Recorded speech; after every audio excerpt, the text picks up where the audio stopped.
Hello student, आज हम लोग लेके आए हैं जो हम लोग टेस्ट ऑर्गेनाइज करा रहे थे आरजे केमिस्ट्री कैंपस ऑफलाइन पे। तो 15 अक्टूबर को जो टेस्ट था उसका लेक्चर नंबर 2 वीडियो हम लोगों ने देखा था कि क्वेश्चन नंबर 5 तक उस लेक्चर पे हम लोगों ने सॉल्व करा था। आज हम लोग देखेंगे क्वेश्चन नंबर 6। तो क्वेश्चन नंबर 6 सॉल्यूशन का एक न्यूमेरिकल आया हुआ था जिसमें लिखा था एक कार्बनिक पदार्थ के जली विलयन जिसमें 3 ग्राम पदार्थ 50 ग्राम जल में घुला हुआ है जिसका क्वथनांक 100.51 डिग्री सेल्सियस है। पदार्थ के अणुभार की गणना कीजिए यदि जल का मोलल अवनमन स्थिरांक 0.51 डिग्री सेल्सियस मोलल इनवर्स हो। ये क्वेश्चन था। अब इस क्वेश्चन को सॉल्व करने के लिए आपके पास फार्मूला दिया गया है और क्वथनांक के लिए फार्मूला दिया होता है, याद रखिएगा। चलो यहाँ पे देख सकते हैं, कलर से डालते हैं। m बराबर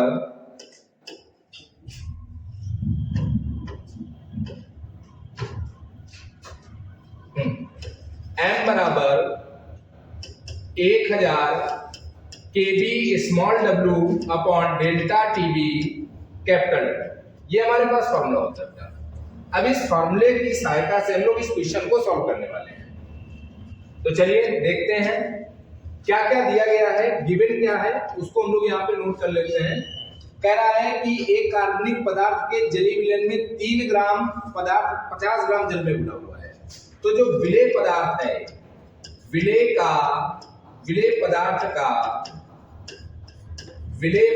का जो भार है बेटा, मतलब स्मॉल w, वो आपका है 3 ग्राम। तो विलेय पदार्थ का भार 3 ग्राम है। इसी प्रकार विलायक पदार्थ का जो भार है बेटा, विलायक पदार्थ का भार जो दिया गया है यानी कैपिटल W, वो दिया गया है बेटा 50 ग्राम।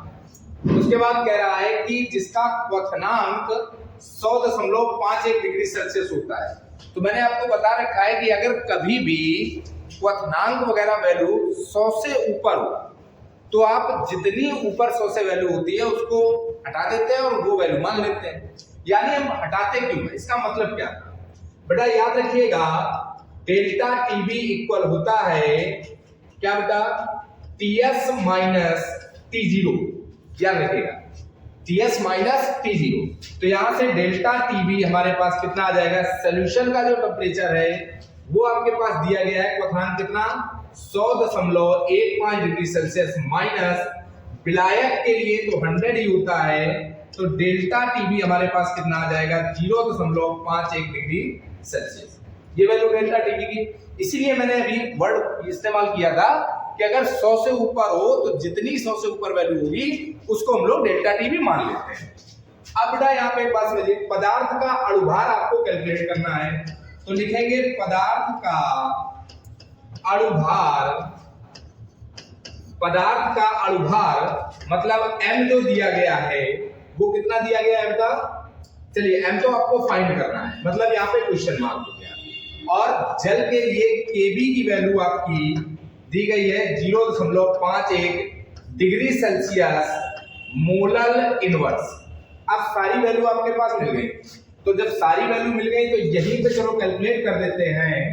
हमारे पास फॉर्मूला क्या होता है, m बराबर 1000 kV small w upon delta TB capital W। हमारे पास ये फॉर्मूला होता है। तो बेटा क्या करें, m बराबर 1000 केवी की वैल्यू यहाँ पे कितनी थी, 0.51 degree Celsius into small w की वैल्यू कितनी थी बेटा, विलेय पदार्थ का भार 3 बटे कैपिटल टीबी की वैल्यू कितनी थी, डेल्टा टीबी की वैल्यू 0.51, या ये भी वैल्यू थी। कैपिटल w की वैल्यू बेटा कितनी थी, विलायक पदार्थ का भार 50।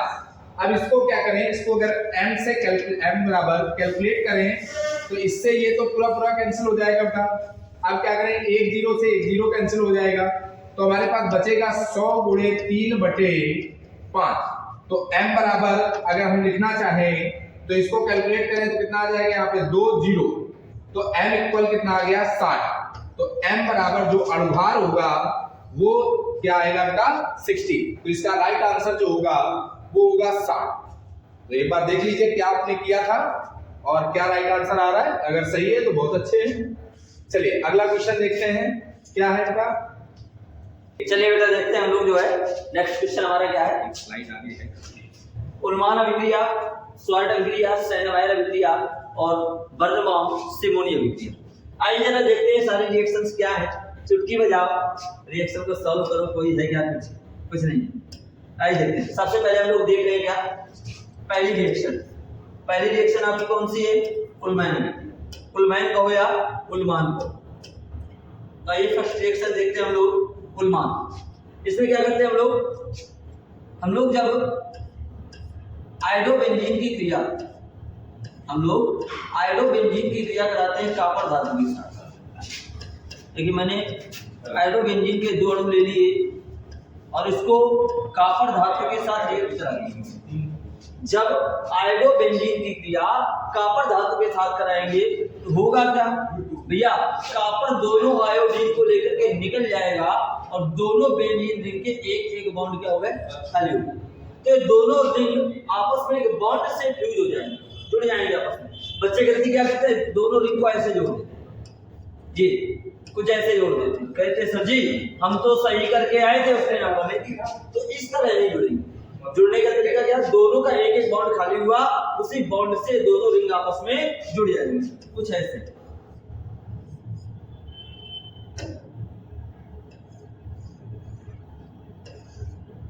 ये आपकी दोनों रिंग आपस में फ्यूज होगी और क्या निकल गया आपका? CuI2। ये आपकी पहली रिएक्शन हो गई कौन सी? उलमैन अभिक्रिया। क्या थी? जब आयोडोबेंजीन की क्रिया कॉपर धातु के साथ कराते हैं तो डाइफेनिल का निर्माण होता है।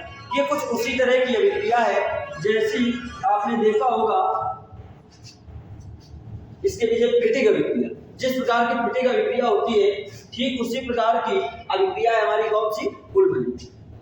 दूसरी रिएक्शन देखते हैं। दूसरी रिएक्शन कह रहा है स्वार्ट। आइए जरा देखते हैं दूसरी स्वार्ट अभिक्रिया नेक्स्ट स्लाइड में हम लोग। दूसरी रिएक्शन कह रहा है हमसे स्वार्ट अभिक्रिया। स्वार्ट अभिक्रिया क्या है? एल्किल फ्लोराइडों के निर्माण की स्पेशल रिएक्शन। आप किसी भी एल्किल फ्लोराइड का निर्माण स्वार्ट अभिक्रिया के द्वारा कर सकते हैं। आप क्या करेंगे? आप किसी मेटल फ्लोराइड को ले लेंगे और उसकी क्रिया कराएंगे किसके साथ? एल्किल ब्रोमाइड के साथ करवा देंगे। तो ये हेलोजन एक्सचेंज रिएक्शन है, हेलोजन विनिमय अभिक्रिया है। तो हेलोजनों का क्या हो जाएगा? आदान प्रदान हो जाएगा। एल्किल ग्रुप अपने हेलोजन को छोड़ करके सिल्वर मेटल के हेलोजन को ग्रहण कर लेगा। तो क्या होगा? Ag के साथ आ जाएगा Br और R के साथ आ जाएगा F। ये बन गया RF और ये निकल गया AgBr। इस अभिक्रिया को हम लोग क्या कहेंगे? स्वार्ट अभिक्रिया। या इसी का एग्जांपल आपको लेना हो तो आप R की जगह CH3C2H5 कोई ग्रुप ले लेंगे, उसी प्रकार का एल्किल फ्लोराइड यहाँ पर बन जाएगा। नेक्स्ट रिएक्शन हमारी कौन सी कह रही थी? सेनमायर। आइए इसको भी देखते हैं। आपको देखना है सेनमायर अभिक्रिया क्या होगी। तो हम लोग क्या करेंगे बेटा? सेनमायर में हमने ले लिया प्राथमिक एरोमेटिक एमीन, इसका नाम है एनिलीन। क्या नाम है इसका? एनिलीन। इसकी क्रिया कराई NaNO2 और HX के साथ। इसका टेम्परेचर ले लिया 0 से 5 डिग्री सेल्सियस। तो ये कन्वर्ट हो जाएगा इसमें बेंजीन डाइजोनियम हैलाइड। ये किसमें कन्वर्ट हो जाएगा? Benzene diazonium halide. इसने दे दिया बेंजीन डाइजोनियम लवण। ये देखिए N2X। आप चाहो तो सेनमायर को यहां से भी उठा सकते हो। जब आप एमीन चैप्टर देखते हो, डाइजोनियम लवण देखते हो, वहां भी सेनमायर पढ़ने को मिलती है। तो आप चाहो तो एनिलीन से पहले डाइजोनियम लवण बनाओ और डाइजोनियम लवण से आगे रिएक्शन करो, या आप क्या कर सकते हो? सीधे सीधे डाइजोनियम लवण को लो और इसकी क्रिया करा दो किसके साथ? Cu2Cl2 के साथ। अगर आप Cu2Cl2 के साथ करवा रहे हो तो आप बनाओगे क्लोरोबेंजीन। अगर यहाँ CO2Br2 को ले रहे हो तो आप बनाओगे ब्रोमोबेंजीन। तो हमने CO2Cl2 को ले लिया यहाँ पर और क्या बना लिया, क्लोरोबेंजीन। ये हमारी बन गई क्लोरोबेंजीन और निकल गई नाइट्रोजन गैस। तो ये अभिक्रिया हमारी कौन सी हो गई बेटा, ये अभिक्रिया हो गई सैंडमायर। पीछे देखिए जरा और कौन सी रिएक्शन थी हमारी। अगली थी बर्नबाउम सिमोनी अभिक्रिया। आइए इसको भी देखते हैं। आपने एक रिएक्शन पढ़ी होगी जिसका नाम था बोरोडिन हुक्स-डीकर अभिक्रिया। चौथी रिएक्शन हम लोग यहां देख लें।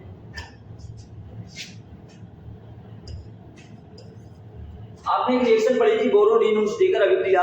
उसमें आप क्या कर रहे थे, वसा अम्ल के सिल्वर लवण की क्रिया, वसा अम्ल के सिल्वर लवण की क्रिया करवा रहे थे ब्रोमीन के साथ जो घुली थी CCl4। आसवन होता था जिससे एल्किल ब्रोमाइड का निर्माण होता। लेकिन उसी अभिक्रिया में अगर हम ब्रोमीन की जगह आयोडीन ले लें, क्या ले लें, ब्रोमीन की जगह आयोडीन ले लेंगे तो एल्किल आयोडाइड नहीं बनेगा बल्कि बन जाएगा एक एस्टर। और अभिक्रिया क्या कहलाएगी, बर्नबाउम सिमोनी अभिक्रिया। जैसे मैंने वसा अम्ल का सिल्वर लवण ले लिया RCOOAg, इसके मैंने दो अणु ले लिए RCOOAg। वसा अम्ल के सिल्वर लवण की क्रिया मैंने करवा दिया आयोडीन के साथ, 2AgI निकल जाएगा आपका, 2AgI निकल गया। अब आप इससे या इससे किसी से CO2 का अणु निकाल दीजिए। मैंने क्या किया देखिए, मैंने पहले निकाल दिया 2AgI, इसके बाद मैंने क्या निकाल दिया CO2। अब जब CO2 आपने निकाल दिया तब क्या हुआ बेटा, देखिए आपने ये CO2 निकाल दिया, क्या बचा RCOOR, एक एस्टर बचा RCOOR।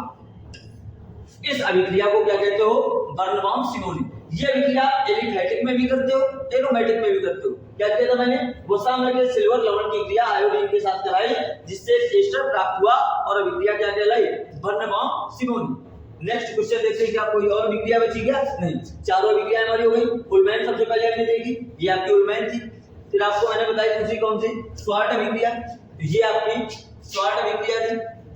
उसके बाद हम लोगों ने देखी सैंडमायर, ये आपकी सैंडमायर हो गई। और ये चौथी आपकी हो गई कौन सी, बर्नबाउम सिमोनी अभिक्रिया। नेक्स्ट क्वेश्चन की ओर हम लोग मूव करते हैं। बड़ा अच्छा क्वेश्चन है, कार्ब धात्विक यौगिक क्या होते हैं, इनकी जल से क्रिया। कार्ब धात्विक, नाम में सब कुछ छिपा हुआ है। कार्ब का मतलब यहां पर जैसे कार्बन से, कार्ब का मतलब किससे, कार्बन से। धात्विक यानी कार्बन और धातुएं अगर मिलकर के कोई यौगिक बनाएंगे वो क्या होंगे, कार्ब धात्विक। यानी कि अगर एल्किल हैलाइड की क्रिया, अगर एल्किल हैलाइड की क्रिया किसी मेटल के साथ करवा दें शुष्क ईथर की उपस्थिति है, अगर आप एल्किल हैलाइड की क्रिया शुष्क ईथर की उपस्थिति में किसी मेटल के साथ, किसी धातु के साथ करवा दें तो आप यहाँ पर क्या बनाओगे, RMX, जिसको आप क्या कहते हो, कार्ब धात्विक यौगिक। इसी श्रेणी का एक महत्वपूर्ण यौगिक है ग्रिग्नार्ड अभिकर्मक या ग्रीनियर अभिकर्मक। एक वैज्ञानिक थे हमारे विक्टर ग्रीनियर, यानी को हम लोग विक्टर ग्रिग्नार्ड भी कहते हैं। उन्होंने क्या किया था, उन्होंने एल्किल हैलाइड की क्रिया करवाई थी मैग्नीशियम धातु के साथ शुष्क ईथर की उपस्थिति में। उन्होंने क्या किया, एल्किल हैलाइड की क्रिया शुष्क ईथर की उपस्थिति में मैग्नीशियम धातु के साथ करवाई और यौगिक बनाया RMgS, जिसको हम लोग आजकल क्या कहते हैं, हम लोग कहते हैं ग्रिग्नार्ड अभिकर्मक। अब कह रहा है इनकी जल से क्रिया नहीं थी, तो जो आपका ग्रिग्नार्ड अभिकर्मक है, अगर ग्रिग्नार्ड अभिकर्मक की क्रिया जल से कराएं, बहुत ज्यादा क्रियाशील यौगिक है, ये किसी भी स्रोत से प्रोटॉन को ग्रहण कर ले, जल से भी प्रोटॉन को ग्रहण कर ले और प्रोटॉन को ग्रहण करके बनाता है एल्केन। तो ये क्या करेगा, इसके बीच का बॉन्ड शिफ्ट होगा यहाँ, तो इस पर चार्ज आएगा नेगेटिव, इस पर चार्ज आएगा पॉजिटिव। H2O टूट जाएगा H+ और OH- में, तो इसका H+ चला जाएगा R- के साथ, तो बन जाएगा RH एल्केन प्लस साथ में क्या निकला, MgOH निकल गया मैग्नीशियम हाइड्रोक्सी हैलाइड। क्या निकल गया, मैग्नीशियम हाइड्रोक्सी हैलाइड। तो ये हो गया आपका कार्ब धात्विक यौगिक क्या होते हैं। तो मैंने आपको बता दिया कि जब एल्किल हैलाइड शुष्क ईथर की उपस्थिति में किसी मेटल के साथ, किसी धातु के साथ क्रिया करते हैं तो उससे एल्किल यानी कार्बन और मेटल किसी धातु के बीच में बंध बनता है और यौगिक कहलाता है कार्बोधातुक यौगिक। विक्टर ग्रिग्नार्ड ने एल्किल हैलाइड की क्रिया सुस्केजर की उपस्थिति में मैग्नीशियम धातु के साथ कराई और ग्रिग्नार्ड विकर्मक का निर्माण कराया। ग्रिग्नार्ड विकर्मक कार्बोधातुक यौगिकों का एक प्रमुख वर्ग है जो अत्यंत क्रियाशील होता है, किसी भी स्रोत से प्रोटॉन को ग्रहण करता है और एल्केन बना देता है। तो अगर ग्रिग्नार्ड विकर्मक की क्रिया जल के साथ कराओगे एल्केन का निर्माण हो जाएगा, मैग्नीशियम हाइड्रोक्सी हैलाइड निकल जाएगा। आइए नेक्स्ट क्वेश्चन की ओर मूव करते हैं। अरे ये क्या आ गया, मोल प्रभाज। गजब का क्वेश्चन है, बोर्ड एग्जाम की दृष्टि से बड़ा इंपॉर्टेंट है। मैं कहूंगा राहुल सर से इस क्वेश्चन को बड़े लाजवाब तरीके से बताया जाए। कई बार बोर्ड एग्जाम में आया है, बड़ा इंपॉर्टेंट क्वेश्चन, बड़ा मजा आएगा इसको देखने में। तो आइए राहुल सर देखते हैं इसको जरा।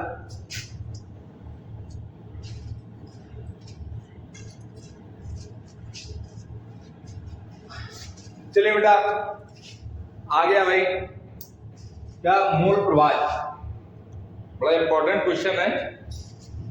तो देखते हैं क्या है मोल प्रवाह से आप क्या समझते हैं भैया। मोल प्रवाह की डिफिनेशन है ना, मोल प्रवाह से आप क्या समझते हैं। मोल प्रवाह की डिफिनेशन तो बहुत सिंपल सी डिफिनेशन है, मैंने यहाँ पे नोट भी कर रखी कि विलयन में उपस्थित किसी घटक के मोलों की संख्या, विलयन में उपस्थित किसी घटक के मोलों की संख्या तथा उस विलयन में उपस्थित उसके सभी घटकों के मोलों की संख्या के अनुपात को विलयन के उस घटक का मोल प्रवाह कह देते हैं। तो जनरली एक बात यहाँ पे समझे अगर कि विलयन में घटक कौन से होते हैं, तो विलयन में मतलब दो प्रकार के घटक होते हैं, एक होता है विलेय और दूसरा होता है विलायक।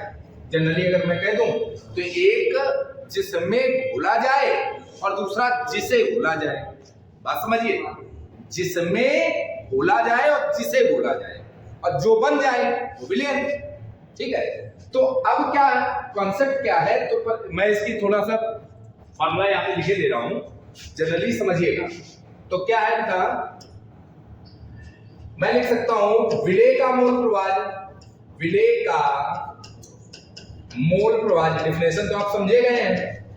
विलेय का मोल प्रवाह, इसको काई से डिफाइन कर लो या एक्स से डिफाइन कर लो। क्या होता है, विलेय के मोलों की संख्या बटे विलेय प्लस विलायक के मोलों की संख्या। इसी प्रकार अगर लिख दूं बेटा विलायक का मोल प्रवाह, विलायक का मोल प्रवाह, तो इसको हम लोग बोल देते हैं एक्स बी या काई भी कहते हैं। ठीक है, तो क्या हो जाएगा कैपिटल एन बटे small n plus capital N, मतलब विलायक के मूलों की संख्या बटे विलेय प्लस विलायक के मूलों की संख्या। ये तो नॉर्मल सी बात थी बेटा। एक बात हमेशा याद रखिएगा इसमें नोट में कि विलेय और विलायक इनका जो मोल प्रवाह ज्ञात करते हैं और इनकी जो वैल्यू कैलकुलेटेड वैल्यू जो आती है उस वैल्यू का योग हमेशा एक होगा। ये बात ध्यान रखिएगा, जो इनका मान आएगा विलेय का मोल प्रवाह और विलायक का मोल प्रवाह, अगर इन दोनों को जोड़ दिया जाए तो एक आना चाहिए। ये आंसर चेक करने का सबसे अच्छा तरीका है, किसी किताब की जरूरत ही नहीं है। चलिए, तो नोट पॉइंट में आप लिख सकते हैं कि विलेय और विलायक का मोल प्रवाह सदैव एक होता है। अब आते हैं बेटा न्यूमेरिकल में, तो देखें आगे स्लाइड खाली है, नहीं खाली है बेटा। चलिए, तो इसका न्यूमेरिकल देखते हैं, इसको साफ कर देते हैं। एक बार स्क्रीनशॉट या कॉपी कर लीजिएगा, देख लीजिएगा अपने स्तर से। चलिए, क्या है, विलेय के मोल प्रवाह एवं वाष्प दाब के अनुमान का संबंध लिखिए। तो संबंध आपको पता है P नॉट माइनस PS बटे P nought is equal to small n बटे small n plus capital N। ये संबंध होता है।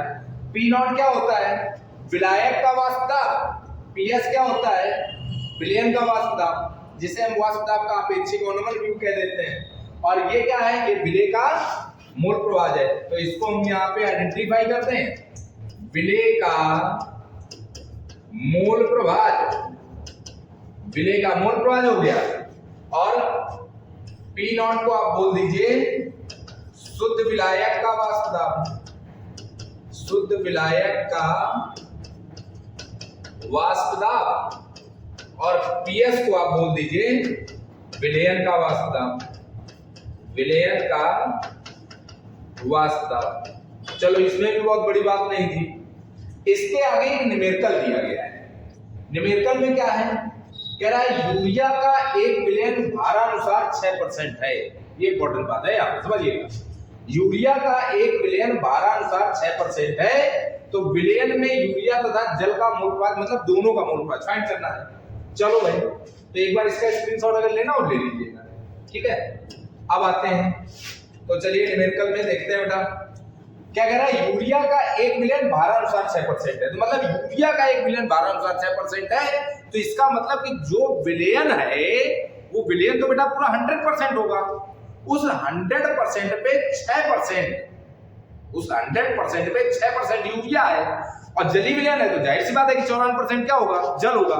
तो मैं इसको ऐसे मान के चलता हूं कि माना यूरिया का फार्मूला तो सबको पता है भाई, खेतों में डालते हैं NH2CO NH2, है ना। तो यूरिया का भार अगर हम मान ले 6 ग्राम, ठीक है, 6% है तो 6 ग्राम मान ले, 6 भाग होगा, तो यूरिया का जो अणुभार होगा वो बेटा कितना हो जाएगा, यूरिया का अणुभार हो जाएगा कितना बेटा, यूरिया का अणुभार NH2CO NH2 होता है, तो अगर हम देखें तो यूरिया का अणुभार अप्रॉक्स 60 होना चाहिए। 14 2 16 और 16 दूनी 32, 32 12 कितना हो गया, 32 12 44 और 16 60 हो गया। तो इसका अप्रॉक्स कितना होना चाहिए बेटा, 60 होगा। अब उसके बाद इसी प्रकार क्या ले लें, जल का, तो जल का भार इसमें कितना आ जाएगा बेटा, 94 ग्राम। मैंने भी डिस्क्राइब किया इसको कि अगर पूरा विलयन 100% होगा तो जिसमें से 6% आपका यूरिया है तो 94% जल होगा। तो जल का जो अणुभार होगा बेटा, जल का अणुभार जो होगा वो कितना हो जाएगा, अरे जल मम्मम कितना होता है, 18 होता है। तो यहां पे हम क्या करें कि यूरिया के लिए मोलों की संख्या निकाल लें। तो यूरिया के लिए अगर मोलों की संख्या निकालें तो NH2CO NH2 के लिए मोलों की संख्या, तो मोलों की संख्या, तो यूरिया क्या था, विलेय था ना, तो विलेय को मान ले स्मॉल n, तो स्मॉल n बराबर क्या हो जाएगा, विलेय का भार बटे विलेय का अणुभार। तो विलेय का भार है 6 और विलेय का अणुभार है 60, ये आ जाएगा 0.1 भाई। 6 बटे 60 का मतलब 0.1, 1/10, 1/10 का मतलब 0.1। अब इसी प्रकार बेटा जल का अणुभार, सॉरी इसको हम ऐसे लिख सकते हैं, चलो जल के लिए मोलों की संख्या, तो जल के लिए मोलों की संख्या निकालिए बेटा। तो ये जल क्या था, विलायक, तो कैपिटल लेना आ जाएगा। तो जल के लिए मोलों की संख्या का मतलब कितना, 94/18। तो अब 94/18 का भाग दीजिए, 18 पंचे 90, 5 आ जाएगा, ठीक है। और बचा कितना, 4 बचा, तो 4 दशमलव लगाएंगे, 40 18 दूनी 36, लगभग 5.2 आ जाएगा। अब हम क्या करें, दोनों के लिए मोलों की संख्या निकाल आई बेटा। यहाँ पे हम से पूछा गया था यूरिया तथा जल का मोल प्रभाज बताइए। तो यूरिया का मोल प्रभाज अगर निकालना है तो यूरिया का मोल प्रभाज, बेटा गौर करिए, यूरिया आपके पास क्या था, विलेय था ना, तो विलेय का मोल प्रभाज के लिए फार्मूला आपको ऑलरेडी मैंने बता रखा है, स्मॉल n बटे small n plus capital N। तो स्मॉल n की वैल्यू कितनी थी, 0.1 अपॉन यहाँ कितना आ जाएगा 0.1 बाई 5.2, तो इक्वल कितना आ जाएगा 0.1 बाई 5.3।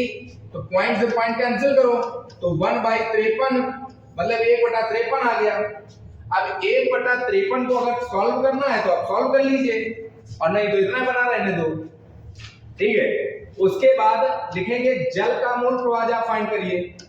तो जल का मोल प्रभाज फाइंड करेंगे तो जल आपका विलायक है। अब जल विलायक है तो क्या आ जाएगा, कैपिटल N बटे small n plus capital N। तो स्मॉल n की वैल्यू कितनी है बेटा, कैपिटल N की वैल्यू कितनी है 5.2, तो 5.2 बटे 0.1 प्लस 5.2। अब इसको सॉल्व करिए तो आ जाएगा कितना बेटा, 5.2 बटे 5.3, तो इसको दशमलव कैंसिल करो तो आ जाएगा 52/53। तो इसके लिए जल के लिए मोल प्रभाज आ गया 52/53 और यूरिया के लिए मोल प्रभाज आ गया 1/53।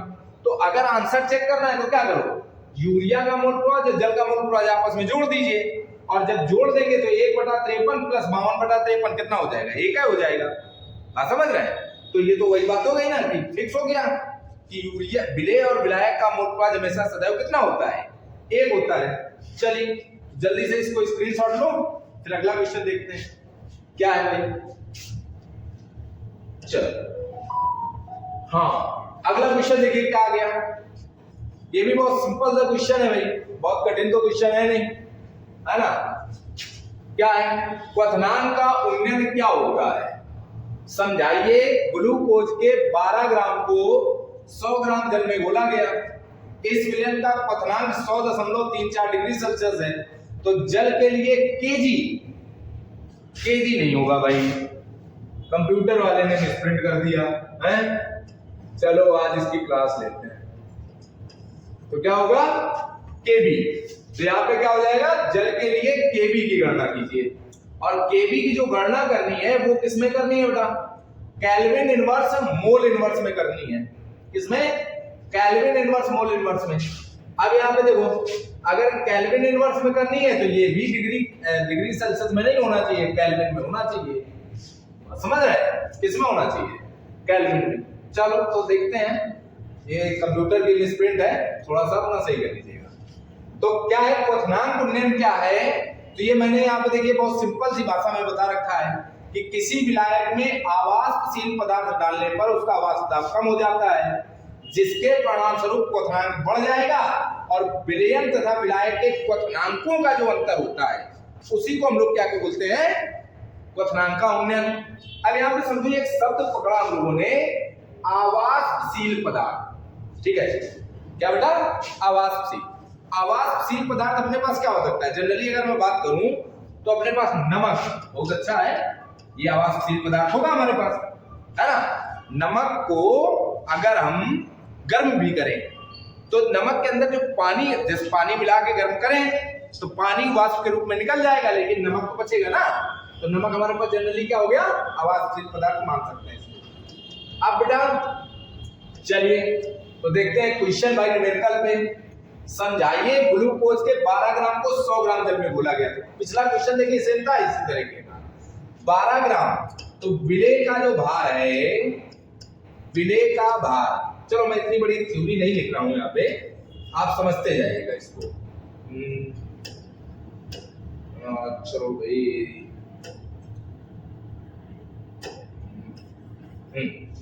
देखिए विलेय का भार मतलब स्मॉल w कितना है बेटा, 12 ग्राम। स्मॉल w बच्चा कितना है, 12 ग्राम। अब कह रहा है 100 ग्राम जल में घोला गया, तो कैपिटल W कितना है अपने पास, 100 ग्राम। ये बात तो समझ में आ रही है। अब विलयन का क्वथनांक मामला ये आ गया ना, वहीं पे मैंने आपको बता रखा है कि अगर 100 से ऊपर हो तो क्या मान लीजिएगा, जितनी वैल्यू 100 से ऊपर हो, पिछले न्यूमेरिकल में मैंने बता रखा है। तो डेल्टा टीबी यहाँ पे कितना आ जाएगा आपके पास, 0.34। अब उसके बाद जल के लिए केबी का मान की गणना करनी है, तो केबी के मान की गणना करनी है। बात समझिए, तो यहाँ पे 12 ग्राम ग्लूकोज को, किसको बेटा, ग्लूकोज को, तो ग्लूकोज को घोला जा रहा है, तो M जो होगा मतलब विलेय का अणुभार वो होगा C6H12O6। इसका बेटा अणुभार जो होता है वो होता है 180, कितना होता है, 180। अब इसको सॉल्व करिए, तो फार्मूला आपको पास पता है, M बराबर क्या होता है, 1000 kV स्मॉल w बटे डेल्टा टीबी कैपिटल W। अब आपको kV निकालना है, तो kV बराबर क्या आ जाएगा, ये इसके बटे, ये इसके साथ गुणे में चला जाएगा और बाकी बटे में आ जाएगा। तो M into delta TB into capital W upon,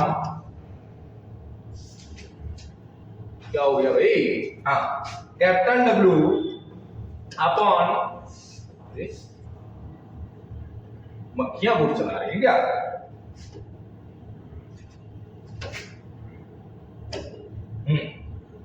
क्या कहां पे थे हम लोग, चलिए इसका इधर मल्टीप्लाई किया तो कितना आ गया, केवी बराबर m into delta TB capital W और 1000 स्मॉल w।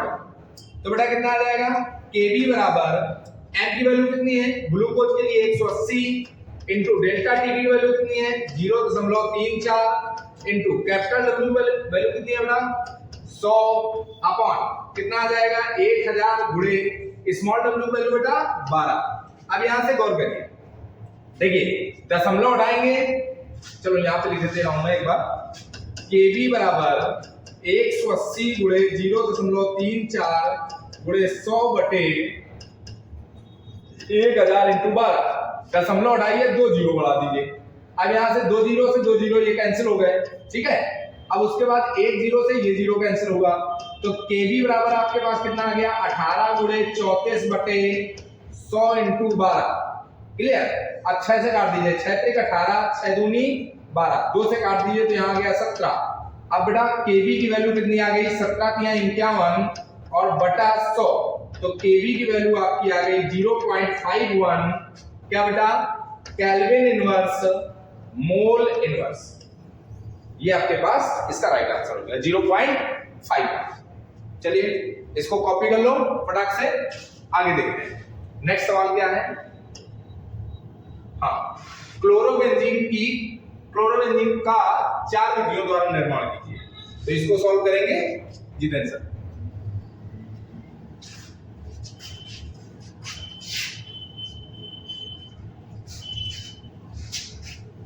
आइए देखते हैं हम लोग जो है क्लोरोबेंजीन का 4 विधियों से निर्माण कैसे करें। अच्छा क्वेश्चन है, बोर्ड एग्जाम में पूछे जाने लायक है। तो निर्माण के लिए कई सारी विधियां आपको जानकारी में हैं, ऑलरेडी आपने पीछे भी की हैं इनको विधियां। जैसे सबसे पहला मेथड हम लोग लेते हैं, हम लोग सैंडमायर अभिक्रिया द्वारा।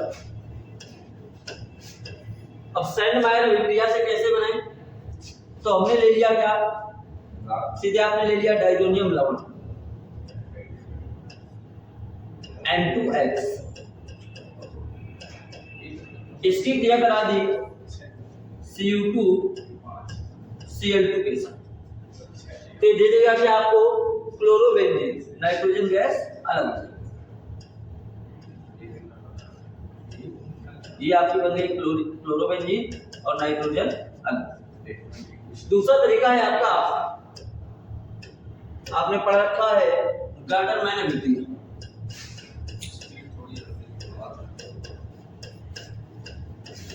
गाटरमैन अभिक्रिया से कैसे मिलती जुलती अभिक्रिया है।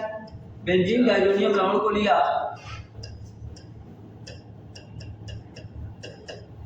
और इसको कापर चूर्ण के साथ, किसके साथ, कापर चूर्ण के साथ HCl के द्वारा इसको अभिकृत करा दिया, तो ये क्या दे देगा आपको क्लोरोबेंजीन, नाइट्रोजन गैस। 2 तरीके हमारे ये हो गए। तीसरा तरीका आप चाहो तो वैश्विक प्रक्रम ले सकते हो या सीधे आप बेंजीन से कर सकते हो। बेंजीन से इसमें हम लोग ले रहे हैं रैसिक प्रक्रम, पीछे इसको किया भी था हम लोगों ने, रैसिक प्रक्रम बताया था मैंने, ऑब्जेक्टिव में था। इसमें क्या करते हैं, आप लेते हैं बेंजीन, किसको लेते हैं बेंजीन,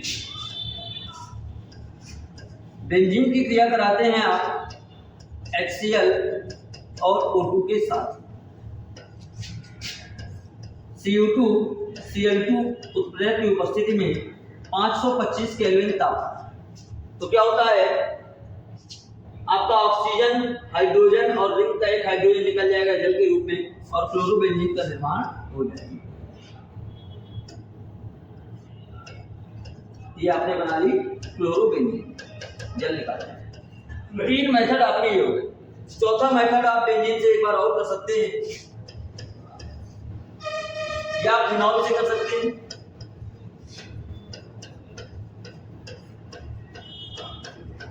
बेंजीन से एक और तरीका था, बेंजीन की क्रिया करा दीजिए किसके साथ, H2 के साथ, हेलोजन के साथ या क्लोरीन Cl2 के साथ अंधेरे FeCl3 उत्प्रेरक की उपस्थिति में, तो आपको क्लोरोबेंजीन मिल जाएगा। फिनॉल से आप कैसे कर सकते हैं, तो फिनॉल से करने का तरीका है, आप ले लीजिए फिनॉल को और इसको रिएक्ट करा दीजिए किसके साथ, PCl5 के साथ। जैसे ही PCl5 के साथ रिएक्ट कराओगे, OH समूह को क्लोरीन रिप्लेस कर देगा और बन जाएगी क्लोरोबेंजीन। साथ में निकल जाएगा POCl3 और HCl। ये 4 मेथड्स हो गए हमारे क्लोरोबेंजीन के फॉर्मेशन। पहला मेथड क्या दिया आपने, सैंडमायर। पीछे भी सैंडमायर अभी आई थी, आपको मैंने पूरी बताई थी, आप यहाँ से भी कर सकते हो। दूसरा तरीका था गाटरमैन का।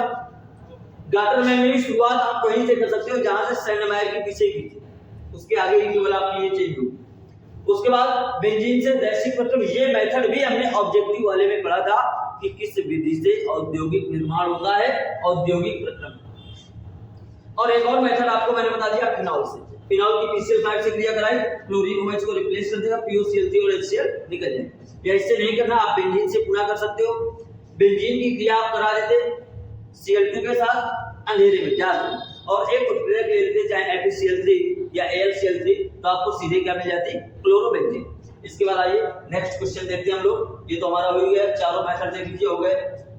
आइए नेक्स्ट मेथड, नेक्स्ट क्वेश्चन क्या है हमारा, अरे ये क्या आ गया फिर वही परासरण दाब। बड़े अच्छे क्वेश्चन हैं। परासरण दाब से आप क्या समझते हैं, सिद्ध कीजिए कि विलयन का वाष्प दाब विलायक के मोल प्रवाह के समानुपाती होता है। तो अभी परासरण की बात भाई राहुल जी करेंगे, वही बता सकते हैं परासरण क्या है, विसरण क्या है, वही चर्चा करेंगे।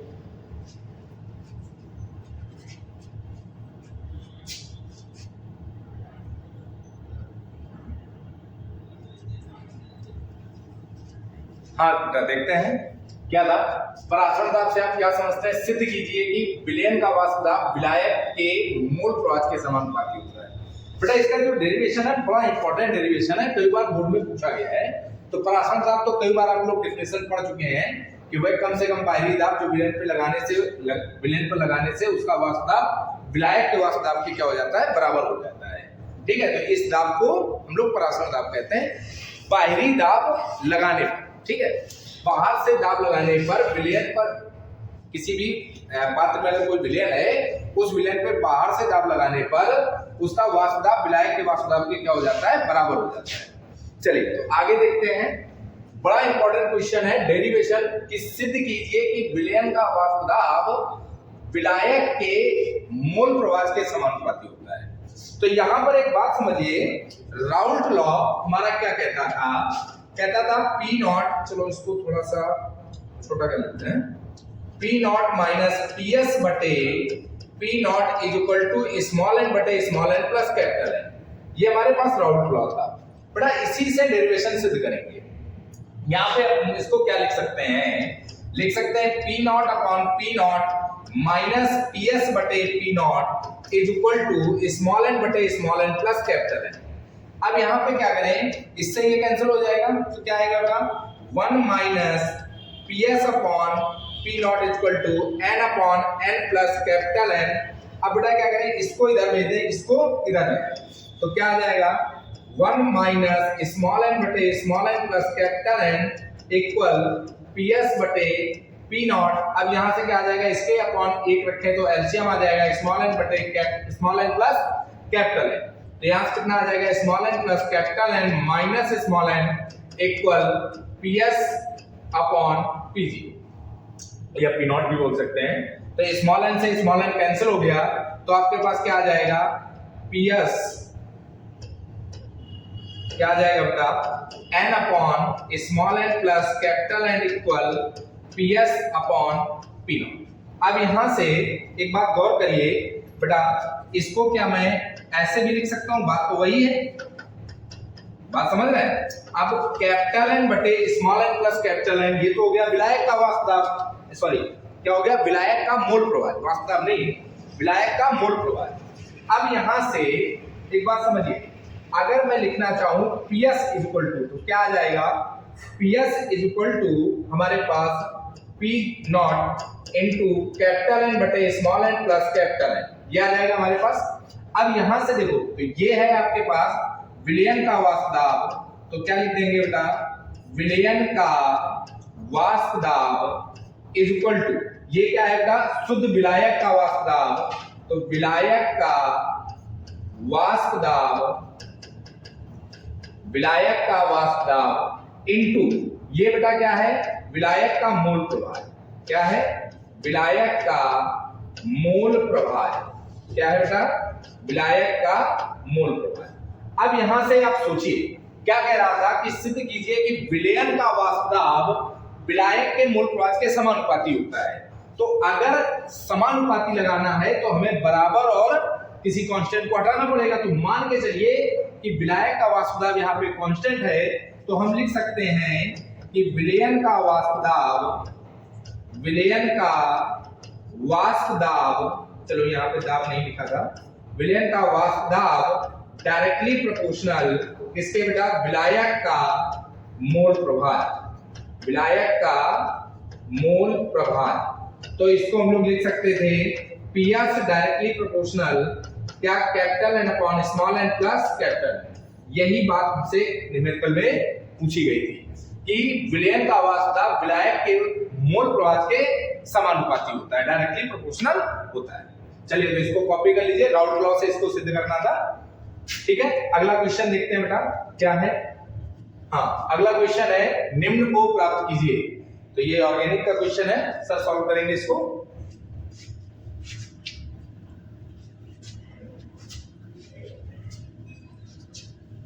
चलिए देखिए आ गया। इस तरह क्वेश्चन बोर्ड एग्जाम में बहुत आते हैं। निम्न को कैसे प्राप्त करेंगे, क्या होता है, जब बड़े अच्छे क्वेश्चन आते हैं बोर्ड एग्जाम में, टाइम बचाने वाले क्वेश्चन यही है। देखिए पहला क्या कह रहा है, निम्न को प्राप्त करिए में क्लोरोबेंजीन से पिक्रिक अम्ल, क्लोरोबेंजीन से पिक्रिक अम्ल। क्लोरोबेंजीन से अगर आपको पिक्रिक अम्ल बनाना है, बड़ा सिंपल तरीका, अगर आपको क्लोरोबेंजीन से पिक्रिक अम्ल बनाना है तो आपने पढ़ा होगा HNO3 के साथ अगर क्रिया कराएं दो रिएक्शन होती है। कितनी रिएक्शन होती है? दो रिएक्शन। एक तनु नाइट्रिक अम्ल होता है और एक सांद्र नाइट्रिक अम्ल होता है। अगर आप तनु नाइट्रिक अम्ल को ले रहे हो तो जाहिर सी बात है NO2 समूह आर्थो और पैरा पर चला जाएगा। लेकिन अगर आप तनु HNO3 की जगह सांद्र HNO3 का प्रयोग करते हैं तो आप क्या करेंगे, आप बना सकते हैं आसानी से क्लोरोबेंजीन से पिक्रिक अम्ल। पिक्रिक अम्ल देखिए, इन क्वेश्चनों को करने के लिए सबसे ज्यादा इंपॉर्टेंट बात क्या है, आपको पता होना चाहिए आप क्या बना रहे हो और किससे बना रहे हो, दोनों के फार्मूले पता। पिक्रिक अम्ल मतलब 2,4,6 ट्राई नाइट्रोफिनॉल। ये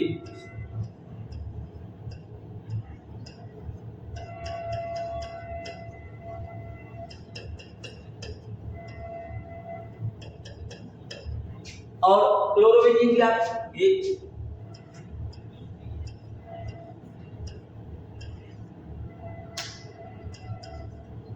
अब इसको इससे बनाना है तो पहले क्या करो, क्लोरोबेंजीन को बदल दो किसमें? फिनॉल। क्लोरोबेंजीन को किसमें बदल दो?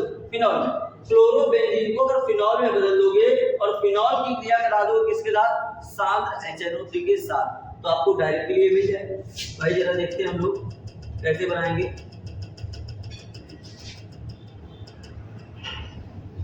देखिए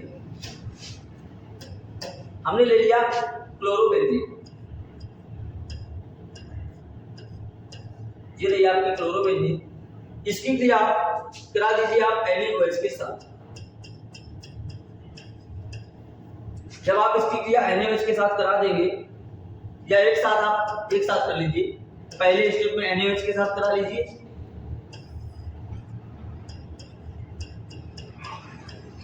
और दूसरे स्टेप पे इसको अम्लीय कर दीजिए, तो ये बदल जाएगा किसमें? फिनॉल में। ये किसमें बदल जाएगा? फिनॉल।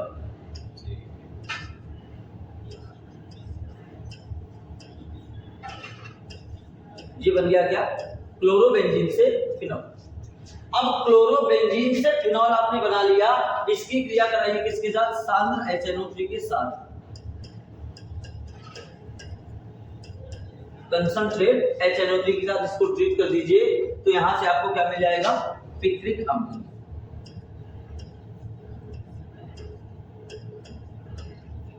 जिसका अन्य नाम क्या है? 2,4,6 ट्राई नाइट्रोफिनॉल।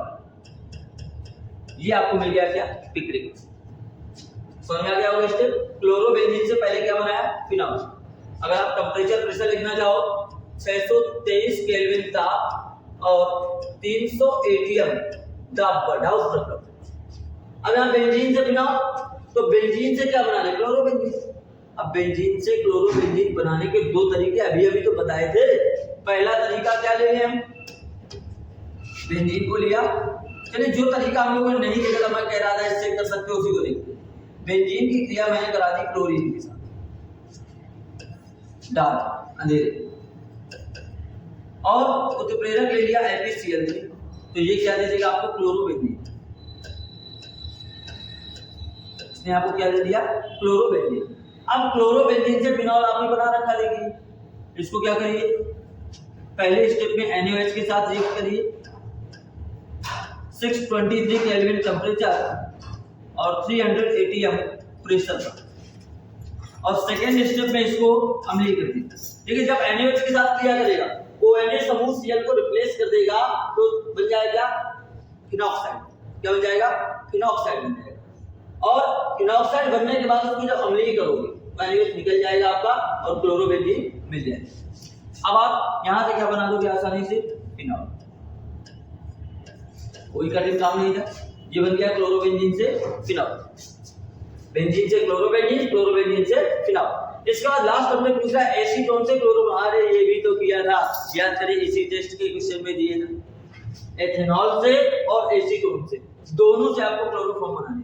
आइए बनाते, सबसे पहले क्या करते हैं हम लोग, विरंजक चूर्ण को लेते हैं CaOCl2, इसकी क्रिया कराते हैं किसके साथ, जल के साथ।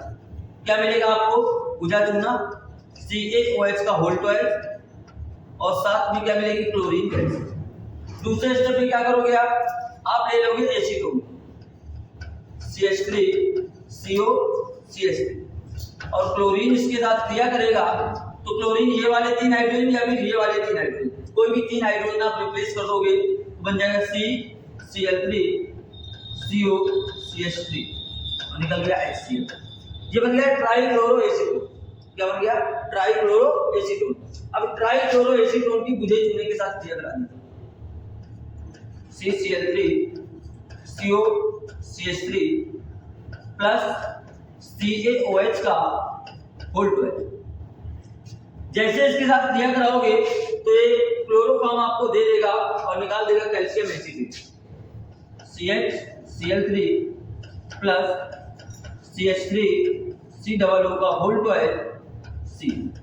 ये बन गया आपका क्लोरोफॉर्म। तो इस तरह से बेटा आपने देख लिया, पहले टेस्ट का पूरा सॉल्यूशन आपको 2 पार्ट में मिल गया। अगर आप सारे क्वेश्चंस कायदे से तैयार कर लेंगे, देख लेंगे, तो उम्मीद है बोर्ड एग्जाम में आप बहुत अच्छा करने वाले हैं। तो लगातार आप जुड़ते रहिए और हमसे देखते रहिए। नेक्स्ट सेकंड टेस्ट आपको होप सो कल या परसों में पुनः मिलेगा, तो आप लगातार जुड़े रहिए, कोई भी वीडियो मिस मत करिए। अगर आप देखते रहेंगे क्वेश्चंस आपके सॉल्व होते रहेंगे, या अगर कोई समस्या है आप कमेंट बॉक्स में सेंड भी कर सकते हैं, तो उसको भी दूर किया जाएगा। तो मिलते हैं हम लोग नेक्स्ट वीडियो में बहुत ही जल्द।